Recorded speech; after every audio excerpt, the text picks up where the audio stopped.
There is enormous interest in the Vikings, and for good reason. The Vikings are often portrayed in art and literature as fierce and violent people who frightened everyone they encountered.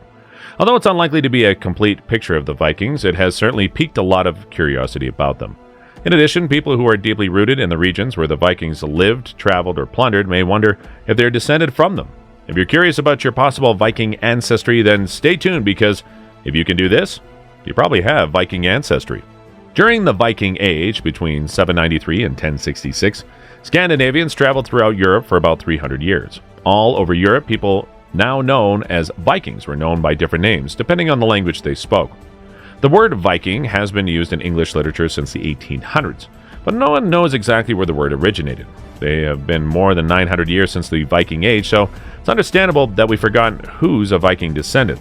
It's not surprising that many of us are interested in discovering whether we are Vikings and if Viking heritage is still around today. We summarize the information from experts to help you determine if you have Viking blood. According to a survey, 56% of people who are investigated want to find out if they are of Viking blood. There is a possibility that our ancestors were Vikings. DNA testing may reveal Viking ancestry in our genetic makeup, but Nordic ancestry cannot always be proven or disproven. When I was first interested in genetic genealogy, I believed there would be a Norse gene that all Vikings would pass along to their descendants as a legacy. This makes it easy for you to either be positive or negative about it. The truth is, isn't as straightforward as that. The Viking era ended in 1066, so some of you might say non-existent Viking heritage claims. It isn't a Viking when you see someone with long blonde hair and a beard, taking off his top, getting splattered in ketchup, and holding an axe for an Instagram photo on the internet. Considering the way Vikings are often portrayed in books and movies, it probably won't surprise you to find out that they really were quite different in person. Norsemen, sometimes called Vikings, were not even a nation and didn't belong to a single race. Our first step is determining which countries have the most Viking heritage is to look at a map. First, we need to remember that many modern Scandinavians are direct descendants of the Vikings. Those regions where Viking explorers were able to travel had more contact with Vikings and more permanent Viking settlements. There are several countries with Viking roots, including the United Kingdom, Baltic countries like Poland and Lithuania, as well as Russia. If you have roots in any of these countries, you may also have Viking ancestry. According to Daily Mail UK, 1 million Vikings still live among us. 1 in 33 men claim direct descent from the Norse warriors.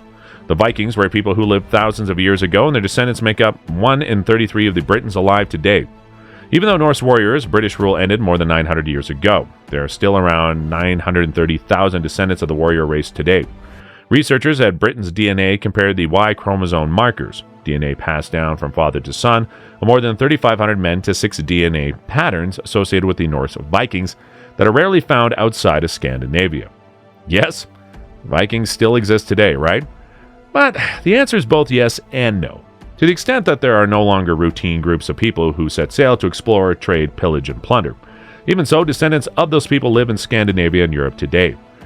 Oh, and before we continue, to fuel your curiosity, please don't forget to click the like button and subscribe to this channel for more videos about this. And now let's get back to it. Many Scandinavian countries have large groups dedicated to living as the Vikings did centuries ago. In Norway and Sweden, for instance, there are Viking villages where people recreate the tools, boats, and ways of life the Vikings established over a century ago by living like Vikings in the modern era. There are groups of people with a specific generic trait, but their borders do not coincide with the borders of nations as we know them today. First of all, different nations do not have different genes. Vikings did not constitute a nation. A Viking was someone who raided from Scandinavia and Scandinavian colonies, spoke Old Norse, shared Norse values and culture, and all of this happened between AD 793 and 1066. We now call Danes, Norwegians, and Swedes people descended from Vikings, but they are not the only ancestors.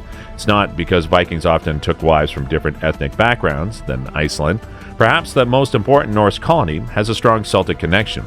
According to research, about 25% of Icelandic males inherited from their direct male line have a genetic makeup that can be categorized as British-Irish. As a result, many Viking males were likely Celts. In advance of any further discussion, I like to emphasize that there is no nation that is better than another nation, and no genetic trait is superior to any other, including those that may suggest Viking origins. In God's eyes, we are all equal. Matriarchal lineages are also unique as male forefathers. A person with Viking ancestry is a descendant of someone born in Scandinavia. Among other things in terms of genes, however, there's no such thing as stemming from Scandinavia. Regardless of where we come from, some of our ancestor lines may have passed through Denmark, Norway, or Sweden at some point in our past. We're interested in those who did so during the Viking Age. Introducing some theory and terminology will help us understand what genetic markers may reveal Viking ancestry. Genetic information is carried by DNA. DNA is the main component of chromosomes. A study analyzing 442 Viking world individuals from various archaeological sites in Europe found that they were closely related to modern Scandinavians. The Y-DNA composition of the individuals in the study was also similar to that of modern Scandinavians. Males have one Y chromosome and one X chromosome. Females have two X chromosomes. There are two haplogroups of modern Scandinavians, R1A and R1B. Haplogroup R1A can also be found in many other countries such as Poland, Russia, Ukraine, Belarus, Slovakia, Latvia, Lithuania, etc. In addition to Ireland, the Scottish Highlands, Western Wales, the Atlantic coast of France, the Basque Country, and Catalonia. R1B is also prominent. The I1 gene is particularly interesting because it's believed to have been concentrated almost exclusively in Scandinavia for a long time. There's a high probability that present-day carriers of I1 outside Scandinavia got it from Norsemen who resettled from their homeland. Finland was the only place where I1 massively appeared before the Viking Age outside present-day Norway, Sweden, and Denmark. Well, we're done with the DNA chatter now. What's an easier way to tell if you have Viking blood? Well, here's a simple way to find out. Look at our surnames. Yes, there's no Rose by any other name that smells as sweet, but a Scandinavian warrior lives for their moniker.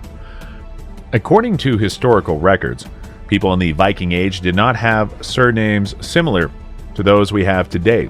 Additionally, they were referred to as the sons of their fathers, along with their given names. For instance, if their father's name was Eric and there was Sven, they would be called Sven Eric son. As a result of this naming practice, patronymics have remained popular in Scandinavia for centuries. A generation's name may be different depending on their father's first name as time passed. The practice would eventually stop and the same surname would be passed down unchanged from generation to generation.